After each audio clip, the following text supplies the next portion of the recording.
Olá, gente. Nesse domingo de Páscoa, eu resolvi fazer uma fala aqui, porque as duas matérias inacreditáveis de tão ridículo da Folha e do Estadão, editorial do Estadão, obriga a gente a falar sobre isso. Não é possível que em pleno século XXI, com a informação comendo solta, com a revolução da tecnologia digital, os caras acreditam ainda que nós estamos no século XIX. E aí eu vou falar sobre isso. Tudo para atacar o Lula, né? A questão é essa. E atacar o Lula por quê? Porque o Lula faz uma política voltada ao bem-estar da sociedade, sobretudo dos mais pobres. Isso para esse pessoal é imperdoável. Essa que é a verdade. O Lula não serve para eles. Sabe? Esses caras são a cópia, são o processo da Casa Grande. É impressionante. Eu não conheço, a não ser que vocês escrevam até aqui, os que sabem disso.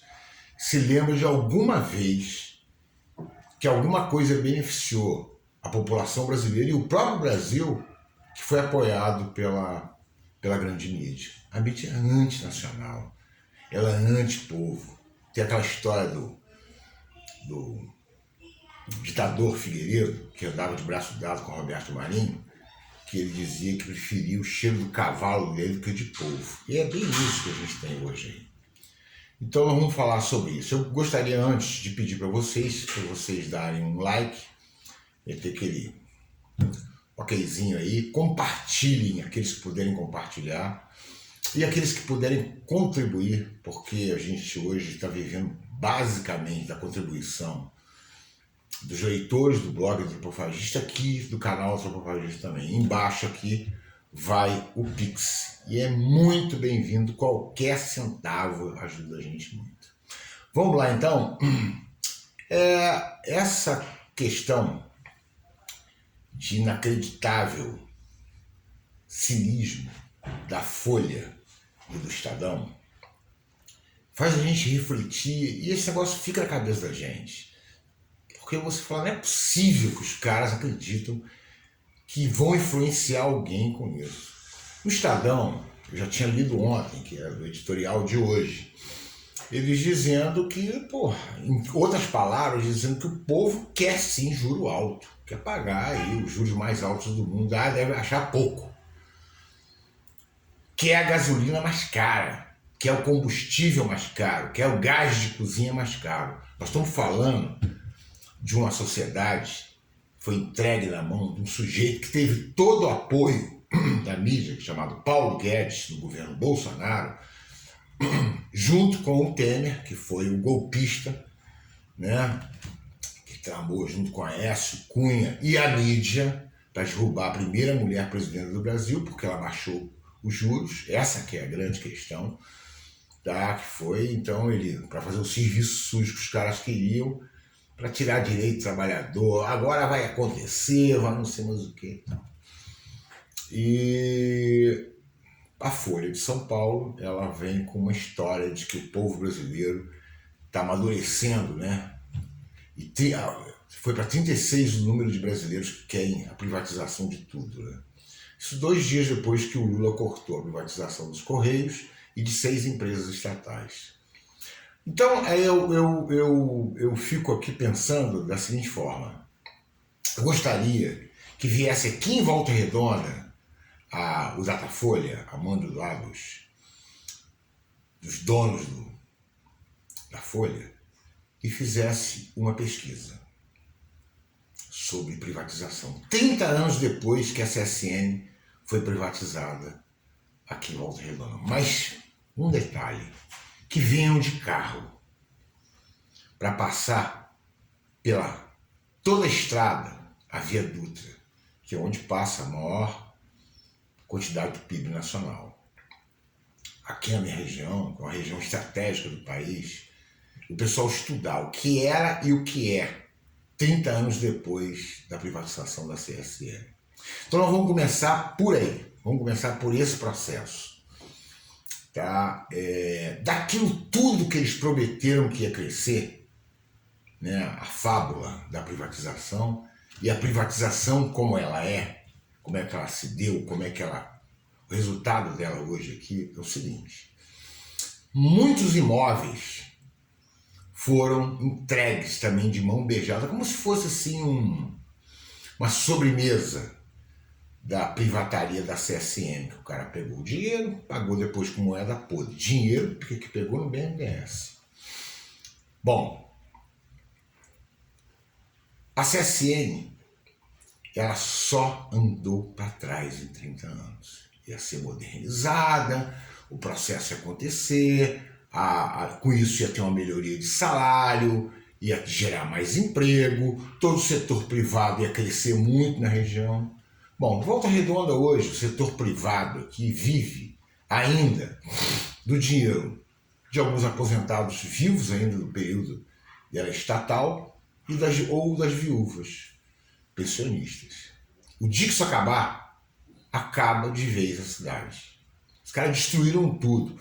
Esse camarada destruiu o centro de pesquisa, destruiu a ITPC, a Escola Técnica Ponte Acalaús, que era a melhor escola técnica de siderurgia da América Latina. Destruiu, acabou. Não tem nada com isso. É igual a fundação que ele tem, que não serve para nada, que ninguém nem sabe para que tem aquilo ali, mas sabe que tem um dinheiro via Lei Rouanet que entra bonito ali. A tal da Maria Silvia, que mandou um contingente gigantesco de funcionários embora, fez uma das coisas mais covardes que alguém podia fazer para poder uma disputa interna dentro da CSN. A CSN hoje paga o pior salário das siderúrgicas no Brasil todo. Quando o Fernando Henrique anunciou que era o fim da era Vargas, que o fim, inclusive, da era do aço, a China, naquele período, estava atrás do Brasil em termos de colocação global. E o Brasil já estava lá entregando já, porque veio o Collor, né? O Itamar, e o Fernando Henrique privatizou como ministro do Itamar, né? E a privatização ia bancar aquela organização com malandragem em cima de uma moeda artificialmente estabilizada, que foi o real. Tanto artificial que o governo do Fernando Henrique, os juros chegaram a 35%. Com o Banco Central comandado pelo Arminio Fraga, esse que anda aí pela mídia, dando palpites. Isso nós estamos falando que a privatização é dar solução em todos os problemas do Brasil. Esse é o papo. Já desde a época do Itamar, com o Fernando Henrique como ministro da Fazenda, e depois com o próprio Fernando Henrique, 8 anos, aquela emenda da reeleição comprada. E o que a gente tem de verdade? Não, mas não é só isso. Agora tem que fazer a reforma disso, tirar direito do trabalhador. Porque no Fernando Henrique aconteceu um negócio diferente do Plano Cruzado. Ali no Plano Cruzado, no Funaro, teve congelamento de preço. Certo? Então, congelamento de preço propôs-se junto, logicamente, com congelamento de salário. Do Fernando Henrique não. Só congelamento de salário, de preço, lucro, tudo estava liberado. Bom, né? Desse jeito, por isso os caras acham que ele é o máximo. Entendeu? Ele falou, meu irmão, amarra, entendeu? Só estava faltando botar o trabalhador no tronco e chicotear. O resto tudo normal. Deu no quê? Deu no que deu. Deu no que o próprio Fernando Henrique falou numa reunião com chefes de Estado europeus e com Clinton, dizendo que o Brasil, naquela altura do campeonato, já no segundo governo dele, depois que ele liberou o câmbio, qualquer crise em qualquer lugar do planeta, inclusive na Conchichina, que acontecesse, atingiu o Brasil. O Brasil estava tão fragilizado. Tá aí, tem vídeo aí para vocês olharem aí, o YouTube, Fernando Henrique com Clinton, para vocês verem. Ele gostava de dizer que fazia xixi de porta aberta na casa do Clinton. Era íntimo da família. O cara espinafrou com ele, falou que ele acabou com o futuro de muitos brasileiros. Clinton não é nenhum comunista, não. Um cara neoliberalíssimo. entendeu? Da chamou de irresponsável. E é essa a situação. Toda essa visão que a gente acha que tem um mínimo de técnica, o próprio Delfim Neto estava gozando os economistas, de uma maneira geral. Ele falou, a gente é sempre muito bem intencionado, sempre é para ajudar o povo. Ele mesmo fazendo autocrítica, até bater palma para ele. E ele falou, e as pessoas acham que a gente é cientista, que a gente sabe alguma coisa de ciência. Tudo chute. Tudo chute. E pior, chute plagiado de outro chute. É o que a gente vê o tempo todo. Então, os caras agora vêm com essa mesma história de privatização. O Lula cortou muito bem, eu espero que a Petrobras volte a ser o que era, inclusive no período do Lula e da Dilma, entendeu? E não daquele bandido que aceitou a condição de ser um sabotador para virar presidente para poder fazer a sujeira que fez o Bolsonaro dar continuidade junto com o Paulo Guedes. Tudo com o apoio absoluto da mídia brasileira, ou mais do que isso, com a batuta da mídia brasileira. No mínimo, a mídia brasileira entrou na jogada como espala. Essa é a grande questão. Mas não é só isso. O Estadão ainda teve que cair um ridículo ainda maior. O Estadão vai e me manda essa de que o povo quer que as coisas fiquem como estão. Isso mesmo. O povo que mais de 50% está em total insegurança alimentar. Isso sem falar na fila do osso, que é uma outra parcela que ainda está pior. Que é como esses caras entregaram esse país por Lula. Então eles querem. Os juros, por exemplo, vocês podem fazer isso, já falei isso aqui, mas eu vou repetir. Vocês pegam a internet aí e fazem uma simulação de empréstimo do Bradesco, do Itaú, Santander. Se der menos de 1000% ao ano, vocês podem me cobrar aqui. 1000%. Quem sobrevive? Duas coisas, ou o cara não pega ou pega para não pagar. E aí depois o seguro paga, sei lá o que os caras vão fazer. Quem vai pagar juros de 1000% ao ano? Só louco. E quem vai investir pegando dinheiro a 1000% ao ano? Entendeu? Então, essa cascata, né, que vira uma enxurrada contra a população, a partir do Banco Central, e essa leitura que os caras fazem, é uma maluquice que eles estão vivendo. É um negócio que não dá para explicar. Tá na cara que esse camarada é um bolsonarista, que ele quer sabotar o governo do Lula por isso aí. Porque não tem condição nenhuma de ninguém fazer investimento nenhum. Mas, pro glorioso Estadão, o povo quer isso, quer pagar o maior juro do mundo, que é o dobro do segundo lugar mais caro do mundo, que é o México. O Estadão acha que o Lula está atrapalhando. O povo quer pagar, pô, tirar o dinheirinho do bolso, suado e pagar. E o Lula é fogo. O Lula está atrapalhando esse pessoal que quer doar para os banqueiros, quer doar para os rentistas. E não só isso. Um povo tão generoso, tão rico como o povo brasileiro, quer pagar a gasolina mais caro, quer pagar o gás de cozinha mais caro. Acha, pô, tem muito dinheiro dentro de casa. Então quer pagar. É isso. Inacreditavelmente foi isso que o Estadão escreveu. Que o povo quer pagar mais caro combustível. Quer dolarizado, sim. Quer continuar recebendo em real e pagando combustível da Petrobras, petróleo brasileiro, quer pagar em dólar. Então eu nem vou me estender muito nisso não, mas eu queria que vocês lessem o inacreditável processo. Quer dizer, a privatização que a Folha fez ali mostrou que a maioria dos brasileiros não querem privatização. Mas o que eles destacaram ali Só abrir aí a capa da Folha, vocês vão ver, inclusive do jornal também. 36% dos brasileiros, ele dá um salto para 36% dos brasileiros que querem a privatização. Jovens que não têm a menor ideia do que aconteceu com a privatização, diz a Folha que 64% apoiam. Então a coisa é nesse nível, tá? O que é preocupante nessa história toda é o seguinte. A farsa do mensalão surgiu porque a oposição ao governo Lula, não tinha discurso de oposição, não sabia como é que ia fazer. Ia falar o quê? Que o que ele estava fazendo estava errado, se o povo estava se beneficiando.